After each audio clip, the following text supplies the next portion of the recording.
Welcome everyone to this CSS Current Affairs 2025 Solved Paper Lecture.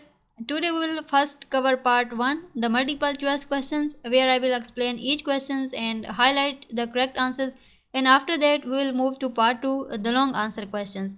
For each long answer questions we will go step by step and I will explain the background, core issues, key stakeholders, current developments, impact on Pakistan, practical policy options, and how examiners may frame questions. So pay close attention because these are exactly the points that help you score higher, and take notes and think how you would answer each question in your own words. Remember, understanding the concepts is more important than memorizing. तो सबसे पहले हम multiple choice questions देखते हैं और first question है the UN climate change conference 2024 was held in. Option A है Azerbaijan, दूसरा ऑप्शन है ताजिकिस्तान, ऑप्शन सी है तुर्कमेनिस्तान और ऑप्शन डी है नन ऑफ दीज। तो यहाँ पर ऑप्शन ए जो है वो इस क्वेश्चन का सही जवाब है। यूएन क्लाइमेट चेंज कॉन्फ्रेंस 2024 जो है वो अजरबैजान के शहर बाकू में हुई थी।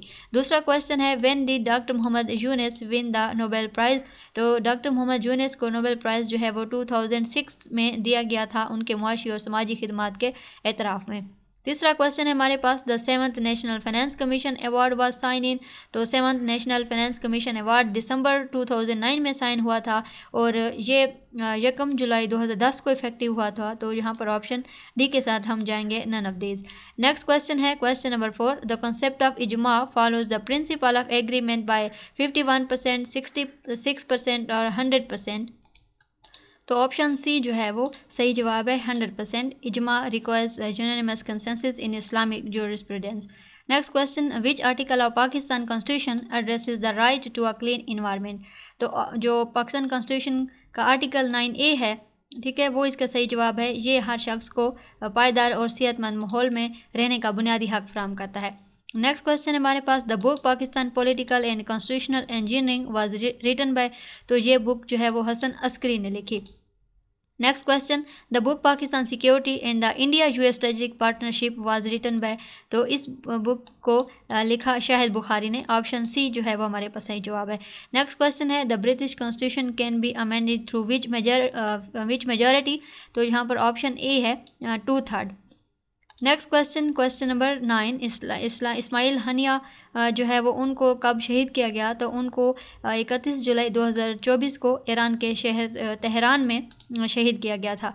नेक्स्ट क्वेश्चन है हमारे पास कैशन Nadeem win the Olympics gold medal by throwing the javelin. तो यहाँ पर जो है वो ऑप्शन सी इसका सही जवाब है 92.997। Next question the special investment facilitation council was created for promoting what in Pakistan. तो ऑप्शन सी इसका सही जवाब है इन्वेस्टमेंट, सरमायाकारी के फ़रोग के लिए इस कौंसिल को कायम किया गया। क्वेश्चन नंबर 12 है हमारे पास Trump has threatened to take control of the Panama canal due to security issues, fee charge increases. Option C है ट्रेड डिस्प्यूट और ऑप्शन डी है नन ऑफ दिस। तो यहाँ पर ऑप्शन जो है बी इसका सही जवाब है फी चार्ज इंक्रीजेज। नेक्स्ट क्वेश्चन है सऊदी अरेबिया रीएस्टेब्लिश इस डिप्लोमेटिक रिलेशंस विद ईरान। तो ईरान के साथ सऊदी अरब ने दोबारा अपने डिप्लोमेटिक रिलेशंस एस्टेब्लिश किए 10 मार्च 2023 को। ऑप्शन सी इस क्वेश्चन का सही जवाब है। नेक्स्ट क्वेश्चन है who is the largest importer of conventional arms for the year 2023 according to the SIPRI। तो 2019 से 2023 तक की अगर हम बात करें तो इंडिया जो है वो टॉप पोजीशन पर रहा है, लेकिन 2023 का जो ईयर था उसमें यूक्रेन जो है वो इंपोर्टर रहा है कन्वेंशनल आर्म्स का। नेक्स्ट क्वेश्चन है the G20 summit meeting was held in which city in 2024। तो इसका सही जवाब है option B Rio de Janeiro. Next question who is India largest trading partner for 2024। तो यहाँ पर ऑप्शन ए जो है वो इसका सही जवाब है। इंडिया का लार्जेस्ट ट्रेडिंग पार्टनर जो है वो USA रहा है 2024 में। Next question who is the largest exports destination of Pakistan. तो लार्जेस्ट एक्सपोर्ट्स डेस्टिनेशन है पाकिस्तान की United State, option B. Next question the AUKUS agreement was sign in. AUKUS agreement जो है वो 5 अगस्त 2023 में साइन हुआ था। क्वेश्चन नंबर 19 है हमारे पास Wakhan corridor who owns the Wakhan corridor. तो इसका सही जवाब है ऑप्शन बी के अंदर अफ़गानिस्तान इसको ओन करता है। और लास्ट क्वेश्चन है martial law was imposed in South Korea on. तो मार्शल लॉ जो है वो 3 दिसंबर 2024 को साउथ कोरिया में इम्पोज हुआ।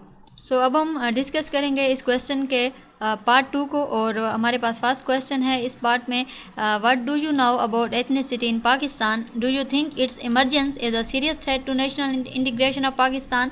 Explain your opinion with reference to various scholarly evidences and suggest your recommendations to deal with it. आप पाकिस्तान में एथनिसिटी के बारे में क्या जानते हैं? क्या आपके ख्याल में इसका उभरना कौमी यकजहती के लिए संगीन खतरा है? मुख्तलिफ अमली शवाहिद के हवाले से अपना मौक़िफ़ बयान करें और इससे निमटने के लिए अपनी तजावीज़ पेश करें।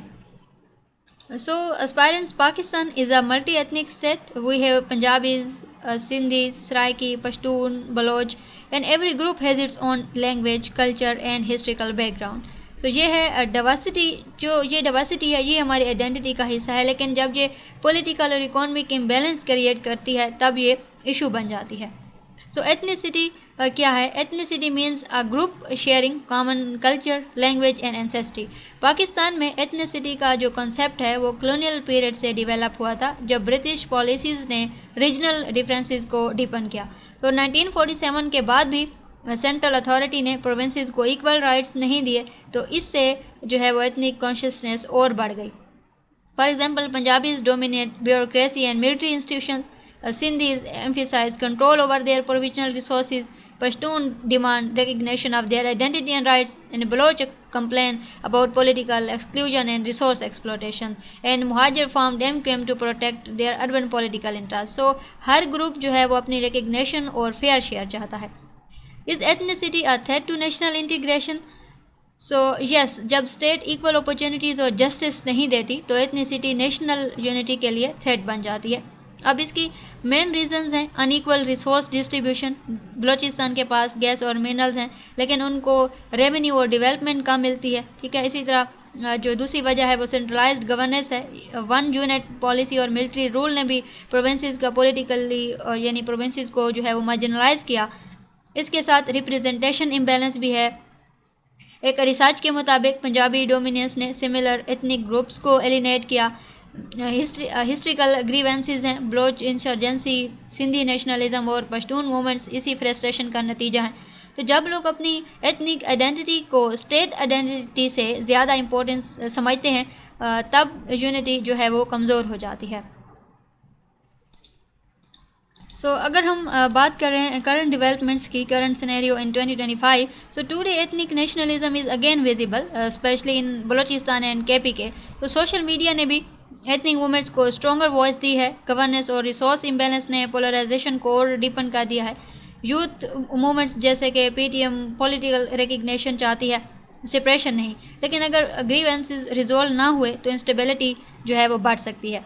अब पाकिस्तान के ऊपर इसके जो है वो क्या इम्पैक्ट हो सकते हैं? तो पॉलिटिकल इंस्टेबिलिटी और वीक गवर्नेंस है, ठीक है। इकोनॉमिक गैप है बिटवीन पंजाब और अदर जो स्मॉलर प्रोविंसेस हैं। इसी तरह इंसर्जेंसी है इन बलोचिस्तान और ethnic militancy in Karachi. The national identity weak होती जा रही है जब लोग अपनी सब आइडेंटिटी को ज़्यादा हाईलाइट करते हैं। अगर हम पॉजिटिव डेवलपमेंट्स की बात करते हैं लेकिन कुछ जो इसके साथ पॉजिटिव स्टेप्स भी हुए हैं, जिस तरह से 18वीं तरमीम है इसने प्रोविंसेस को ज़्यादा ऑटोनमी दी है। काउंसिल ऑफ कॉमन इंटरेस्ट ने प्रोविंसेस को जो है वो एक प्लेटफॉर्म दिया डायलॉग के लिए।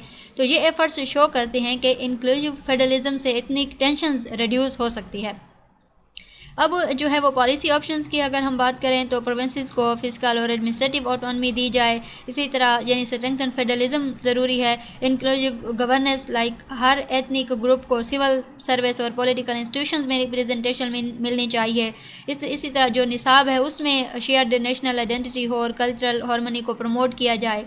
डायलॉग होना चाहिए, बलोच और पश्तून लीडरशिप से नेगोशिएशन की जाए, सिर्फ मिलिट्री अप्रोच नहीं। इसी तरह रिसोर्स प्रोजेक्ट से जो लोकल लोग हैं डायरेक्टली वो उससे फ़ायदा उठाएं, specially in Balochistan and Sindh. So ethnicity Pakistan की स्ट्रेंथ भी है और चैलेंज भी है। जब जस्टिस और फेयर अपॉर्चुनिटी मिलती है तो ये यूनिटी को मजबूत करती है, लेकिन जब स्टेट इग्नोर करती है तो फिर ग्रीवेंसेस को तो ये सेपरेटिज्म को जन्म देती है। तो इंक्लूसिव गवर्नेंस और फेयर रिसोर्स डिस्ट्रीब्यूशन और इस तरह स्ट्रॉन्ग जो फेडरलिज्म है उससे हम अपनी डाइवर्सिटी को यूनिटी में बदल सकते हैं। नेक्स्ट क्वेश्चन है हमारे पास, discuss in detail the reason for fragility of economic stability of Pakistan and suggest pragmatic remedial measures for ensuring smooth and sustainable economic growth. Pakistan के इक़्तिसादी इस्तेहकाम में नाजुक सूरत हाल की वजूहात को तफसील से बयान करें और हमवार और पायदार इक़्तिसादी तरक्की को यकीनी बनाने के लिए अमली तदाबीर तजवीज़ करें। सबसे पहले हम बैकग्राउंड डिस्कस करते हैं। पाकिस्तान की जो इकॉनमी है वो 1947 से ही ग्रोथ और क्राइसिस का और ग्रोथ के साइकिल से गुजरती आ रही है। मेजर सेक्टर्स जैसे कि एग्रीकल्चर है, टेक्सटाइल और सर्विसेज हैं, लेकिन एक्सटर्नल डेट्स और पुअर गवर्नेंस, इसके साथ साथ इंटरनल मिसमैनेजमेंट ने भी इस इकॉनमी को जो है वो फ्रेजाइल बना दिया है। तो हमारी एक्सपोर्ट्स लिमिटेड हैं और जो इंपोर्ट्स हैं उसके ऊपर हैवी डिपेंडेंस इकॉनमी को जो है वो ये वीक करती है। कोर इशू क्या है? मेन प्रॉब्लम जो है वो ये है कि पाकिस्तान की इकॉनमी शॉक से इजीली इफ़ेक्ट होती है, जैसे कि इन्फ्लेशन हाई रेट यानी कि हाई रहता है, डेट बर्डन बढ़ जाता है और प्रोडक्टिविटी लो है, और फ्लड्स, इसके साथ पॉलिटिकल इंस्टेबिलिटी और इंपोर्ट बेस्ड कंजम्पशन मॉडल भी इंस्टेबिलिटी को डीपन करते हैं। स्टेक होल्डर्स गवर्नमेंट है, मिनिस्ट्री ऑफ फाइनेंस और स्टेट बैंक के जो है वो ये इसके अंदर अहम रोल प्ले करते हैं। इसी तरह इंटरनेशनल इंस्टीट्यूशंस हैं, IMF, वर्ल्ड बैंक जैसे जो लेंडर्स हैं, ये फाइनेंशियल सपोर्ट देते हैं, लेकिन उनके टफ जो कंडीशंस हैं वो इकॉनमी को प्रेशर में डाल देते हैं। इसके साथ जो है वो प्राइवेट सेक्टर है, यानी इंडस्ट्रियलिस्ट और जो बिज़नेस कम्युनिटी है वो ग्रोथ के लिए क्रिटिकल हैं, लेकिन पॉलिसी इनकन्सिस्टेंसी इनको डिस्करेज करती है। करंट डेवलपमेंट्स की बात करते हैं। 2025 में सीवियर फ्लड्स ने एग्रीकल्चर और इंडस्ट्री दोनों को डैमेज किया है। ट्रेड डेफिसिट जो है वो 3.34 बिलियन तक पहुंच गया सिर्फ फर्स्ट क्वार्टर में। फिर इन्फ्लेशन और रुपी जो डिप्रिसिएशन है उसने भी फिस्कल प्लानिंग को डिस्टर्ब कर दिया है। पॉवर्टी रेट बढ़ रहा है। IMF बेल आउट प्रोग्राम ने शॉर्ट टर्म रिलीफ दिया पाकिस्तान को, लेकिन लॉन्ग टर्म स्ट्रक्चरल रिफॉर्म्स अभी तक जो है वो पेंडिंग है। इम्पैक्ट ऑन पाकिस्तान, पॉवर्टी और जो अनएम्प्लॉयमेंट है वो इंक्रीज़ हो रही है पाकिस्तान के अंदर। सोशल अनरेस्ट है, पॉलिटिकल इंस्टेबिलिटी बढ़ रही है। Dependence on foreign and economy को जो है वो और वीक कर दिया है। इसी तरह ग्रोथ पोटेंशियल जो यूटिलाइज नहीं हो रहा। लिविंग स्टैंडर्ड्स जो हैं वो गिर रहे हैं। ह्यूमन डेवलपमेंट इंडिकेटर्स लो हैं, जैसे कि एजुकेशन और हेल्थ सेक्टर्स भी जो है वो इम्पैक्ट हो रही हैं। उसके बाद पॉलिसी ऑप्शंस की बात करें तो एक्सपोर्ट डाइवर्सिफिकेशन होनी चाहिए। टेक्सटाइल के अलावा IT, एग्रो प्रोसेसिंग और जो इंजीनियरिंग गुड्स हैं वो एक्सपोर्ट करने के ऊपर फोकस किया जाना चाहिए। इंफ्रास्ट्रक्चर इन्वेस्टमेंट है, एनर्जी और ट्रांसपोर्ट इंफ्रास्ट्रक्चर अपग्रेड करके प्रोडक्टिविटी बढ़ाई जा सकती है। इसी तरह जो टैक्स बेस है उसको बढ़ाया जा सकता है। सब्सिडीज़ रेशनलाइज की जाएँ और डेट कंट्रोल के लिए स्पेंडिंग डिसिप्लिन इंट्रोड्यूस किया जाना चाहिए। एग्रीकल्चर मॉडर्नाइजेशन ज़रूरी है। मैकेनाइजेशंस और जो वाटर मैनेजमेंट है वो इम्प्रूव की जाए ताकि फ्लड्स और जो ड्राउट्स हैं उसका इम्पैक्ट कम हो। इसी तरह इंडस्ट्रियल पॉलिसी है, लोकल मैन्युफैक्चरिंग को इंसेंटिव्स दिए जाएँ ताकि इंपोर्ट डिपेंडेंसी रिड्यूस हो। फिर क्लाइमेट रेजिलियंस है, CPEC प्रोजेक्ट्स में क्लाइमेट अडॉप्शन फीचर्स ऐड किए जाने चाहिए। एग्जामिनर एंगल को देखते हैं तो एग्जामिनर एक्सपेक्ट के आप रीजंस डिटेल में लिखें, जैसे कि पॉलिटिकल इंस्टेबिलिटी है पाकिस्तान के अंदर, एनर्जी क्राइसिस है, नैरो टैक्स बेस है, इसी तरह एक्सटर्नल शॉक्स हैं लाइक ग्लोबल ऑयल प्राइसेस, ठीक है। तो उनका डेटा चाहिए, जैसे वर्ल्ड बैंक और IMF रिपोर्ट से एग्जांपल के तौर पर डेट टू GDP रेशो 80% से ज़्यादा है। एग्जामिनर्स चाहते हैं कि आप जो स्वॉट एनालिसिस है, स्वॉट एनालिसिस अप्रोच यूज़ करें और अपने पॉइंट्स को 2025 के अपडेटेड फिगर्स के साथ सपोर्ट करें। नेक्स्ट क्वेश्चन हमारे पास, discuss the controls of Pakistan strategic relations with India and Afghanistan in detail and do you foresee any serious security challenges from these neighbours in near future. Pakistan के जो relations हैं India और अफ़गानिस्तान के साथ तो कम्प्लेक्स और हिस्ट्रिकल नेचर के हैं, ठीक है। इंडिया के साथ जो मेन इशू है वो कश्मीर का है और जो कि 1947 के पार्टीशन के बाद से अनरिजॉल्व है, और ये कन्फ्लिक्ट सिर्फ टेरिटोरियल नहीं है बल्कि आइडियोलॉजिकल भी है, और जहाँ पाकिस्तान जो है वो मुस्लिम मेजॉरिटी कश्मीर को के राइट टू सेल्फ डिटर्मिनेशन को सपोर्ट करता है, जबकि इंडिया उसे अपना इंटीग्रल पार्ट कहता है। और अफ़गानिस्तान की बात करें तो अफ़गानिस्तान के साथ जो रिलेशंस हैं ड्यूरिंग लाइन डिस्प्यूट है और रिफ्यूज यानी इशू है, इसके गिर्द घूमते हैं, और 3 मिलियन से ज़्यादा अफ़गान रेफ्यूजीज़ अब तक पाकिस्तान में रह चुके हैं, जिससे कि सोशल और इकॉनमिक प्रेशर भी बढ़ा पाकिस्तान के ऊपर, और स्ट्रेटजिक लेवल के ऊपर पाकिस्तान ने अफ़गानिस्तान में इन्फ्लुएंस मेंटेन करने की कोशिश की, जबकि काबुल गवर्नमेंट से, चाहे वो नॉर्थन अलायंस हो या फिर तालिबान, वो अपनी फॉरेन पॉलिसी में इंडिपेंडेंस स्टांस जो है वो रखते हैं। तो कोर इशू है पाकिस्तान का स्ट्रेटजिक टाइज दोनों मुल्कों के साथ म्यूचुअल सस्पेशंस और सिक्योरिटी कंसर्न्स के ऊपर बेस करते हैं। ठीक है, इंडिया के साथ कश्मीर इशू सबसे बड़ा फ्लैश पॉइंट है। Proxy conflicts line of control के ऊपर जो है वो रेगुलर क्लैशेस और हाइब्रिड वॉरफेयर के ज़रिए कंटिन्यू हैं। फिर वाटर डिस्प्यूट और इसके साथ क्रॉस बॉर्डर टेररिज्म और डिप्लोमेटिक हॉस्टिलिटी ने भी रिलेशंस को फर्दर डिटोरिएट किया है। अफ़गानिस्तान के साथ ड्यूरेंट लाइन के ऊपर बॉर्डर स्केमिशेस और तरीके तालिबान पाकिस्तान के जो अटैक्स हैं पाकिस्तान के लिए, ये बड़ा मेजर कंसर्न है। काबुल और इस्लामाबाद के रिलेशंस जो है वो तालिबान के रोल के बावजूद अनईज़ी हैं, क्योंकि टीटीपी को अफ़गानिस्तान के अंदर जो है वो सेफ हेवन्स मिल रहा है। स्टेक होल्डर्स पाकिस्तान है, मिलिट्री एस्टेब्लिशमेंट और मिनिस्ट्री या फॉरेन अफेयर्स स्ट्रेटजिक और सिक्योरिटी पॉलिसी डिफाइन करते हैं। इसके साथ इंडिया है, ठीक है, मोदी लीड गवर्नमेंट अपनी रीजनल डोमिनेंस पॉलिसी परस्यू कर रहे हैं, और जिसे स्कॉलर्स जैसे क्रिस्टाइन फेयर ने असर्टिव नेशनलिज्म कहा है। अफ़गानिस्तान भी इसके अंदर जो है वो स्टेक होल्डर है। तालिबान रजीम बॉर्डर कंट्रोल और मिलिटेंट ग्रुप्स के इशूज़ के ऊपर डिवाइडेड है, जिसकी वजह से पाकिस्तान के सिक्योरिटी इंटरेस्ट जो है वो डायरेक्टली इफेक्ट हो रहे हैं।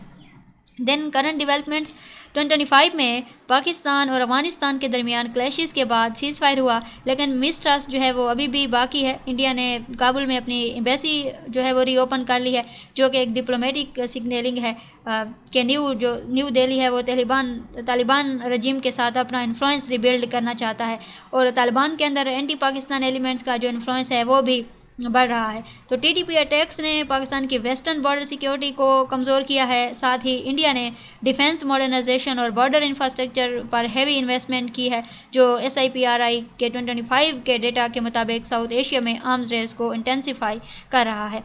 अब इसके पाकिस्तान के ऊपर अगर इम्पैक्ट की बात करें, तो परसिस्टेंट सिक्योरिटी थ्रेट्स ईस्टर्न और वेस्टर्न बॉर्डर्स दोनों से हैं। फिर डिफेंस स्पेंडिंग बढ़ने से इकोनॉमिक जो बोझ है वो भी बढ़ रहा है। रीजनल ट्रेड और कनेक्टिविटी प्रोजेक्ट्स जैसा कि तापी पाइपलाइन जो जैसे प्रोजेक्ट्स हैं वो डिले हो रहे हैं। फिर पॉलिटिकल इंस्टेबिलिटी है पाकिस्तान के अंदर, और टेररिज्म के जो यानी कि केसेस हैं वो भी पाकिस्तान के अंदर बढ़ रहे हैं। पॉलिसी ऑप्शंस को देखते हैं तो इसमें डायलॉग और डिप्लोमेसी, इंडिया के साथ जो बैक चैनल टॉक्स और अफगानिस्तान के साथ बॉर्डर कोऑर्डिनेशन कमेटीज़ एक्टिवेट की जानी चाहिए। रीजनल इंटेलिजेंस शेयरिंग स्ट्रेंथन की जानी चाहिए ताकि जो क्रॉस बॉर्डर मिलिटेंसी है वो कंट्रोल की जा सके। इसी तरह ट्रांजिट ट्रेड और कनेक्टिविटी प्रोजेक्ट्स रिवाइव करने से म्यूचुअल बेनिफिट्स बढ़ेंगे, और जो track two diplomacy, academic exchange और ज्वाइंट कमीशन से इससे मिसट्रस्ट रिड्यूस किया जाना चाहिए। बॉर्डर की मैनेजमेंट भी ज़रूरी है। स्मार्ट फेंसिंग और जो सर्वेलेंस टेक्नोलॉजी है यूज़ करके जो इन्फिल्ट्रेशन है उसको कंट्रोल किया जा सकता है। तो चाइना और US दोनों के साथ जो है वो बैलेंस इंगेजमेंट रखी जाए ताकि एक्सटर्नल जो डिपेंडेंस है वो कम हो। ठीक है, तो एग्जामिनर्स एक्सपेक्ट कि आप रिलेशंस के जो यानी कि रिलेशंस को हिस्ट्रिकल, पॉलिटिकल और स्ट्रेटजिक डायमेंशन से एनालाइज करें, और इंडिया के कॉन्टेक्स्ट में शिमला एग्रीमेंट जो कि 1972 में हुआ था, लाहौर डिक्लेरेशन 1999 और पुलवामा क्राइसिस 2019 जैसे एग्जांपल्स आप दे सकते हैं। फिर अफगानिस्तान के कॉन्टेक्स्ट में Durand line dispute, TTP attacks और रेफ्यूज क्राइसिस को डिस्कस करें। स्कॉलर एविडेंस का जो को यूज़ करें, जैसे कि C Christine Fair on India Pakistan strategic rivalry and proxy wars. UN terrorism reports and 2024-2025 highlighting cross-border militancy. फिर SIPR data showing India military spending surpassing $83 billion in 2025. Theoretical perspective से realism explain करें जहाँ state survival और power politics dominate करते हैं। Predictions में realistic tone रखें, जैसे कि शॉर्ट टर्म पीस डिफ़िकल्ट है लेकिन रीजनल कोऑपरेशन थ्रू ट्रेड और मल्टीलेटरल फोरम जैसे कि SCO है, SAARC है, तो इससे टेंशंस को रिड्यूस किया जा सकता है। नेक्स्ट क्वेश्चन है हमारे पास, discuss the major contour of nuclear non proliferation regime and discuss the prospects of their success and failure with reference to India United States strategic partnership. So nuclear non proliferation regime एक global framework है जो nuclear weapons के spread को रोकने के लिए बनाया गया था। और इस रजीम के जो मेन पिलर्स हैं वो न्यूक्लियर नॉन प्रोलिफरेशन है, यानी TT, international atomic energy agency, safeguards और एक्सपोर्ट कंट्रोल मैकेनिज्म जैसे जो न्यूक्लियर सप्लायर्स ग्रुप हैं एनएसजी। एनपीटी 1968 में साइन हुआ था और इसके 3 मेन ऑब्जेक्टिव्स हैं, न्यूक्लियर वेपन का नॉन प्रोलिफरेशन, और इसके साथ न्यूक्लियर वेपन्स का ग्रेजुअल एलिमिनेशन और peaceful use of nuclear energy for development. लेकिन इंडिया ने कभी भी एनपीटी साइन नहीं किया। इंडिया का जो स्टांस है वो ये है कि एनपीटी डिस्क्रिमिनेटरी है, और क्योंकि ये सिर्फ 5 रिकग्नाइज्ड न्यूक्लियर पावर्स जैसे कि यूएस है, यूके है, रशिया है, चाइना, फ्रांस को लीगल न्यूक्लियर स्टेट्स देता है। और इसी वजह से इंडिया ने अपनी जो इंडिपेंडेंट न्यूक्लियर पॉलिसी है उसको मेंटेन किया और 1974 में न्यूक्लियर टेस्ट करके अपनी जो कैपेबिलिटी है उसको डिक्लेयर किया। अब core issue, main issue inequality और सेलेक्टिव एप्लीकेशन का है। इंडिया ने एनपीटी साइन नहीं किया, लेकिन फिर भी यूएस के साथ 2008 में सिविल न्यूक्लियर एग्रीमेंट साइन किया जिसने इंडिया को टेक्नोलॉजी और फ्यूल एक्सेस दिया विदाउट ज्वाइनिंग एनपीटी। और ये एग्रीमेंट न्यूक्लियर नॉन प्रोलिफरेशन रजीम की क्रेडिबिलिटी को अंडरमाइन करता है, क्योंकि दूसरे नॉन सिग्नेटरी स्टेट्स जैसे कि पाकिस्तान और इजराइल है उसको सेम ट्रीटमेंट नहीं मिला। स्कॉलर्स जैसे कि जॉर्ज पोकफिच और वी स्कॉट के मुताबिक यूएस इंडिया पार्टनरशिप ने ग्लोबल नॉन प्रोलिफरेशन नॉर्म्स को वीक किया और एक स्ट्रेटजिक एक्सेप्शनलिज्म का प्रेसिडेंट सेट कर दिया। स्टेक होल्डर्स इसके अंदर यूनाइटेड स्टेट्स है, यानी अपनी इंडो पैसिफिक पॉलिसी के ज़रिए इंडिया को चाइना के काउंटरवेट के तौर पर प्रमोट कर रहा है। और इस पॉलिसी के अंडर यूएस ने इंडिया को जो है वो एडवांस्ड न्यूक्लियर और डिफेंस टेक्नोलॉजी ट्रांसफ़र की। दूसरा जो है वो स्टेक होल्डर इंडिया है, अपनी एनर्जी सिक्योरिटी और टेक्नोलॉजिकल एडवांसमेंट्स के लिए सिविलियन न्यूक्लियर कॉपरेशंस का फ़ायदा उठाना चाहता है। फिर आईईए है, सेफ गार्ड्स और मॉनिटरिंग के ज़रिए इंश्योर करता है कि सिविलियन जो रिएक्टर्स से है उससे फिसाइल मटेरियल डिवर्जन ना हो। लेकिन इंडिया के केस में लिमिटेड एक्सेस है क्योंकि कुछ रिएक्टर्स आईएईए इंस्पेक्शन से एग्जाम्ड है। करंट डेवलपमेंट्स की बात करते हैं हम, 2025 तक US India nuclear cooperation further expand हो गई है। दोनों कंट्रीज़ ने जो है वो जॉइंट स्टेटमेंट्स में न्यूक्लियर रिएक्टर कंस्ट्रक्शंस और न्यूक्लियर एनर्जी कॉपरेशंस के ऊपर एग्रीमेंट किया। साथ ही डिफेंस ट्रेड जो है वो $25 बिलियन क्रॉस कर गया है। तो इंडिया ने यूएस के साथ एडवांस रिएक्टर टेक्नोलॉजी के जो है वो उसके कॉन्ट्रैक्ट्स फाइनलाइज किए हैं, जैसे रीजनल आर्म्स कंपटीशन बढ़ रहा है।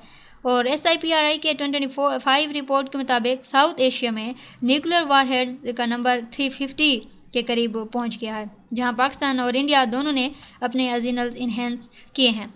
नेक्स्ट है इम्पैक्ट ऑन पाकिस्तान। पाकिस्तान अपनी डिटेरेंस कैपेबिलिटी को स्ट्रेंथन कर रहा है ताकि रीजनल बैलेंस मेंटेन हो, और आर्म्स बिल्डअप ने साउथ एशिया को और अनस्टेबल बना दिया है। इंडिया के NSG मेंबरशिप के चांसेस बढ़ने से पाकिस्तान की डिप्लोमेटिक आइसोलेशन भी इंक्रीज हो सकती है। न्यूक्लियर कोऑपरेशन एग्रीमेंट्स पाकिस्तान की एनर्जी और टेक्नोलॉजी एक्सेस को रिस्ट्रिक्ट करते हैं, जैसे इकोनॉमिक और जो साइंटिफिक डेवलपमेंट है उसके ऊपर नेगेटिव इम्पैक्ट बढ़ता है। Policy options, IAEA monitoring strengthening, Pakistan और अदर स्टेट्स को डिमांड करनी चाहिए कि सिविलियन न्यूक्लियर फैसिलिटीज के लिए यूनिफॉर्म सेफगार्ड्स अप्लाई हों सब नॉन NPT स्टेट्स के ऊपर, और इक्वल ट्रीटमेंट इन NSG।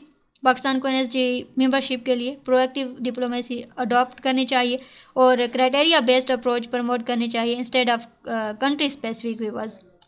South Asian strategic stability dialogue revive करना चाहिए ताकि न्यूक्लियर रिस्टेंट मेजर्स डिस्कस हो सके। एग्जामिनर्स एक्सपेक्ट करता है कि आप NPT के 3 pillars non proliferation, डिसआर्मामेंट, peaceful use clearly define करें और उनके सक्सेस और फेलियर का जो है वो एनालिसिस करें।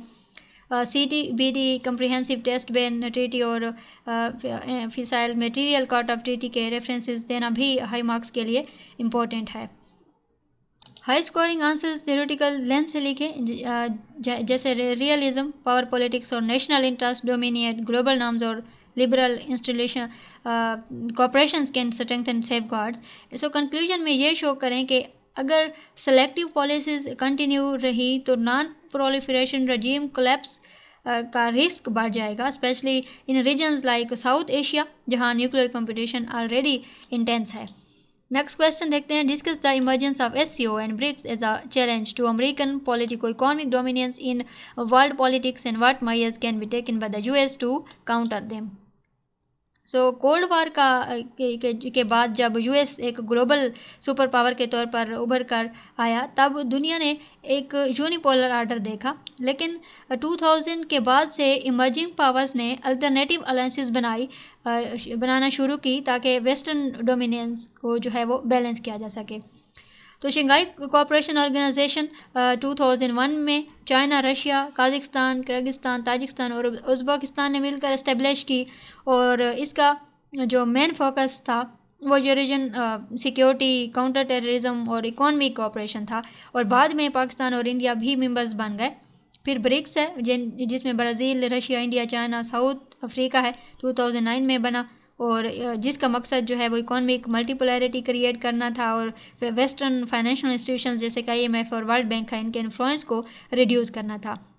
तो ये दोनों ब्लॉक्स जो हैं वो एससीओ और ब्रिक्स अब ग्लोबल स्टेज के ऊपर अल्टरनेटिव सेंटर्स ऑफ पावर के तौर पर उभर चुके हैं, जो अमेरिका पॉलिटिकल और इकोनॉमिक डोमिनेंस को डायरेक्ट चैलेंज करते हैं। Main issue shifting world order का है। अब दुनिया एक मल्टीपोलर सिस्टम की तरफ जा रही है जहां चाइना और Russia alternate leadership roles play कर रहे हैं, और एससीओ के ज़रिए चाइना और जो रशिया है वो सिक्योरिटी और डिफेंस कोऑपरेशन को स्ट्रॉन्ग कर रहे हैं, specially in Central Asia. Economically BRICS dollar के बजाय लोकल करेंसी ट्रेड और न्यू डेवलपमेंट के ज़रिए फाइनेंशियल इंडिपेंडेंस प्रमोट कर रहा है। तो ये दोनों ट्रेंड्स जो हैं वो यूएस हेगोमनी के लिए सीरियस चैलेंज हैं, क्योंकि अब डेवलपिंग वर्ल्ड को अल्टरनेटिव प्लेटफॉर्म्स जो है वो मिल गए हैं। स्टेक होल्डर्स है इसमें के अंदर चाइना, ठीक है, एससीओ और ब्रिक्स दोनों का सेंट्रल ड्राइवर है। China belt and road initiative के ज़रिए यूरेशिया में कनेक्टिविटी और इकोनॉमिक डोमिनेंस बिल्ड कर रहा है, और रशिया है वेस्टर्न सैंक्शंस के बाद मॉस्को एससीओ और ब्रिक्स के ज़रिए अपनी इकोनॉमी और डिप्लोमेसी को वेस्ट से अलग कर रहा है। फिर यूनाइटेड स्टेट है अपनी स्ट्रेटेजिक अलायंसेस जैसे कि नेटो है, क्वाड है, ऑकस है, इसके थ्रू अपना इन्फ्लुएंस प्रिजर्व करने की कोशिश कर रहा है। करंट डेवलपमेंट्स 2025 तक दोनों ब्लॉक्स ने अपना ग्लोबल इन्फ्लुएंस और एक्सपेंड कर लिया है।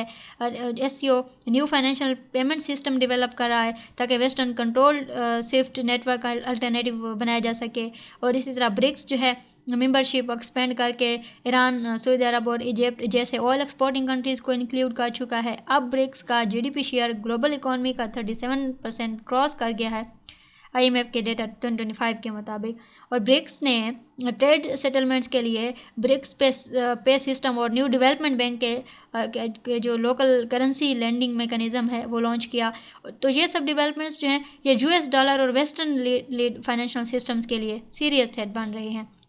अब हम देखते हैं next impact on Pakistan SCO का मेंबर और ब्रिक्स के एक्सपेंशन डायलॉग के पार्ट होने के नाते दोनों साइड से बेनिफिट्स और चैलेंजेस फेस कर रहा है।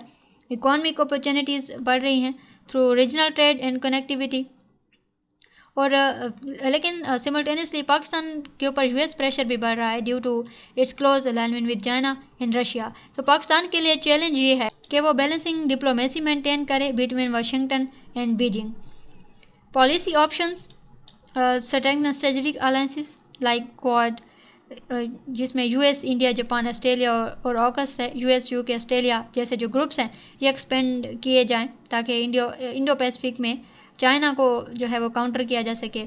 न्यू फ्री ट्रेड एग्रीमेंट्स और इंफ्रास्ट्रक्चर फंडिंग इनिशिएटिव्स लॉन्च करके डेवलपिंग कंट्रीज़ को ब्रिक्स अल्टरनेटिव्स ऑफर करें। इंडिया जैसे ब्रिक्स मेंबर्स के साथ बायलैटरल कोऑपरेशन डीपन करें ताकि ब्लॉक यूनिटी वीकन हो, ठीक है। आर्टिफिशियल इंटेलिजेंस, क्लीन एनर्जी और जो डिजिटल करेंसीज हैं उनमें इनोवेशन के ज़रिए अपनी ग्लोबल एज मेंटेन करें, और यूरोप और एशिया और अफ्रीकन कंट्रीज़ के साथ टारगेटेड डिप्लोमेसी से इन्फ्लुएंस रिगेन करें। तो डेमोक्रेटिक गवर्नेंस और ट्रांसपेरेंट फाइनेंशियल सिस्टम्स को प्रमोट करके जो अमेरिका है वो सॉफ्ट पावर को स्ट्रॉन्ग कर सकता है। अब एग्जामिनर्स एक्सपेक्ट कि आप एससीओ और ब्रिक्स के इमर्जेंस को हिस्ट्रिकली और एनालिटिकली दोनों एंगल से एक्सप्लेन करें, मेंशन करें कि एससीओ की 2001 की जो फाउंडिंग ऑब्जेक्टिव्स हैं, सिक्योरिटी है जिसमें कोऑपरेशन है, एंटी टेररिज्म है, रीजनल स्टेबिलिटी है, ठीक है। इस तरह ब्रिक्स जो कि 2009 में इस्टेब्लिश हुआ, तो इससे इकोनॉमिक इनिशिएटिव जैसे कि न्यू डेवलपमेंट बैंक है और कॉन्टिजेंट रिजर्व अरेंजमेंट है CRA, इनका जिक्र करें और एविडेंस के लिए क्रेडिबल थिंक टैंक्स और रिपोर्ट्स यूज़ करें। सो नेक्स्ट क्वेश्चन है हमारे पास, discuss the prospects of peace in South Asia with reference to Kashmir conflict and nuclear arm race between India and Pakistan. South Asia peace demands mainly on India-Pakistan relations. The unresolved Kashmir dispute since 1947 has kept the region unstable. दोनों मुल्क में 3 जंगें हो चुकी हैं। कारगिल की जंग जो कि 1999 में हुई थी, और कश्मीर जो है वो अभी खिते का सबसे बड़ा फ्लैश पॉइंट है। तो 1998 में both states tested nuclear weapons, starting a new nuclear arms race that continues today. So deterrence has avoided full-scale war but has made crisis more dangerous. Core issue, the main issue is the unresolved status of Jammu and Kashmir and the escalating nuclear build-up. India calls Kashmir an integral part of its territory and Pakistan seeks self-determination for Kashmiris under UN resolution of 1948 and 1949. तो ये तनाज़ा दोनों ममालिक के दरमियान mistrust को बढ़ा रहा है और हर बुरान में खिते के अमन को ख़तरे में डाल देता है। स्टेक होल्डर्स हैं इसमें इंडिया है, पाकिस्तान है, ठीक है, कश्मीरी है, चाइना है, यूनाइटेड नेशन है। India control most of Jammu and Kashmir, rejects international mediation, और Pakistan advocates plebiscite in international environment. United States intervene during crises like Kargil and Pulwama, Balakot to prevent war, and China supports Pakistan diplomatically and militarily and has border disputes with India. And United Nations passed resolutions on Kashmir but faces limitations due to Indian resistance. Current developments को अगर हम इसकी बात करें तो मई 2025 में Pahalgam incident triggered a 4-day cross border clash and both countries again increased defense alert levels. According to SIPRI 2025, India now has 172 nuclear warheads and Pakistan 170, so reflecting renewed arms competition. ये जो रेस है, ये जो दौड़ है, ये खिते के अमन के लिए ख़तरा बन रही है क्योंकि दिफाई अखराजात बढ़ने से समाजी तरक्की भी मुतासिर होती है। Impact on Pakistan, increased security pressure due to Indian military modernization, heavy economic strain from high defense budgets, or strategic tilt toward China and diplomatic lobbying at UN and OIC. Limited physical space for education, health and infrastructure. ठीक है, पाकिस्तान के लिए जो अमन की बहाली है, यानी पाकिस्तान को अमन की बहाली की एक ज़रूरत है क्योंकि काफ़ी अरसे से तनाज़ा जो है ये मईशत और अंदरूनी इस्तेहकाम को नुकसान पहुँचा रहा है। पॉलिसी ऑप्शंस क्या हो सकते हैं?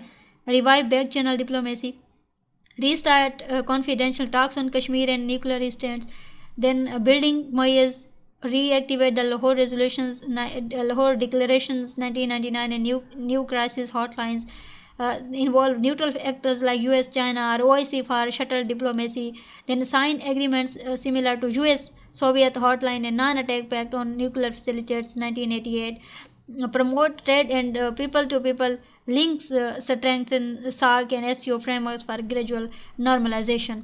So peace prospects are limited but not impossible.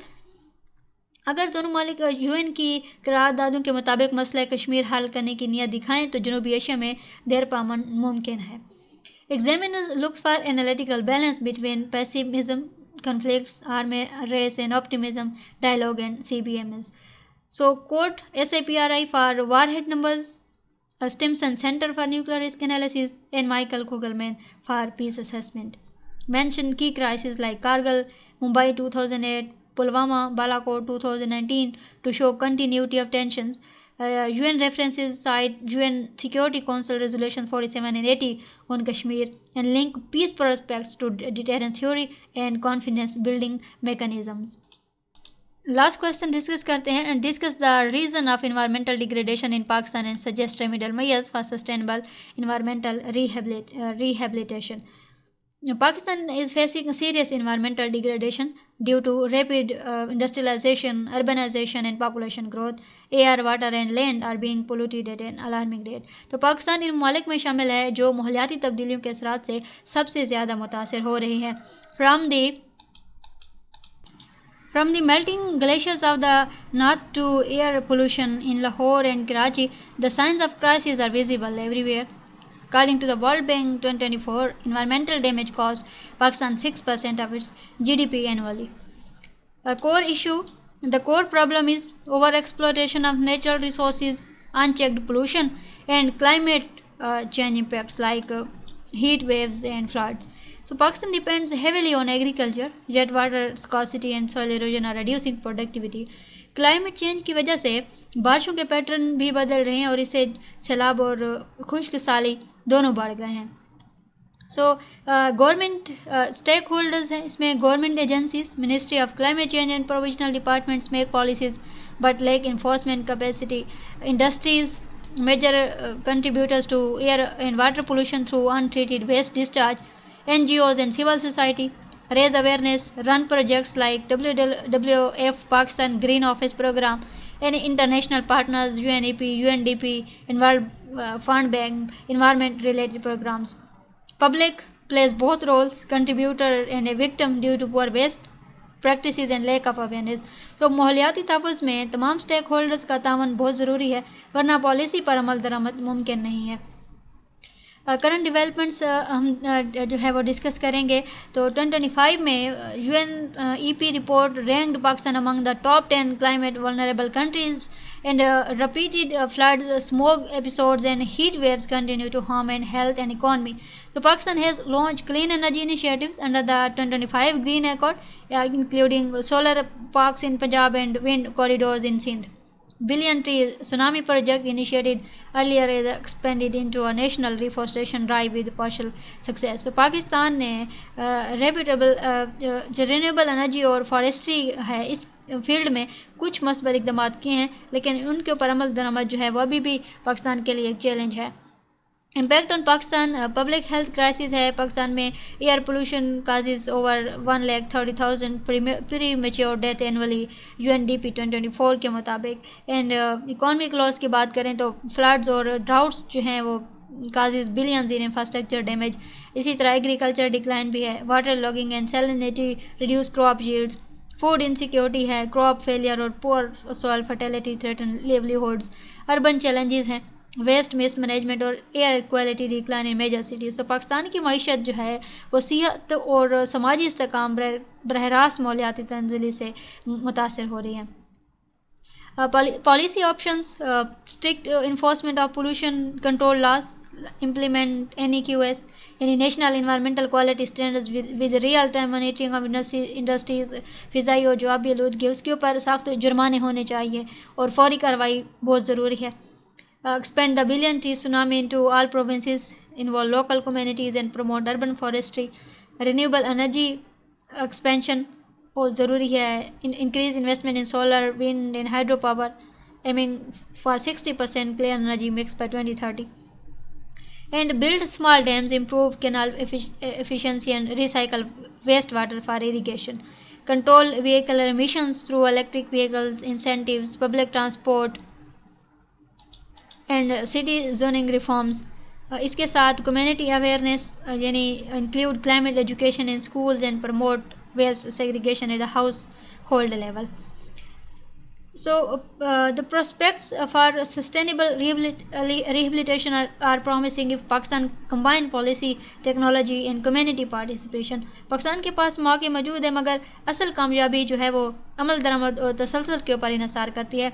Countries हैं जैसे कि बांग्लादेश है, वियतनाम है, have shown that low-income nations can improve their environment through consistent green policies. So Pakistan can follow similar paths if reform are backed by political will and accountability.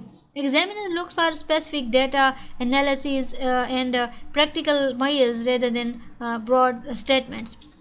Key facts like deforestation rate over 2% annually, urban air pollution, Lahore AQI crosses 300 plus in winter, Water scarcity. Pakistan may face absolute water shortage by 2035 according to World Bank. Inside UNDP, World Bank and UNEP for credible evidence. So mentions billion tree tsunami, clean energy Pakistan examples के अंदर आप use कर सकते हैं clean energy Pakistan index और green accord 2025.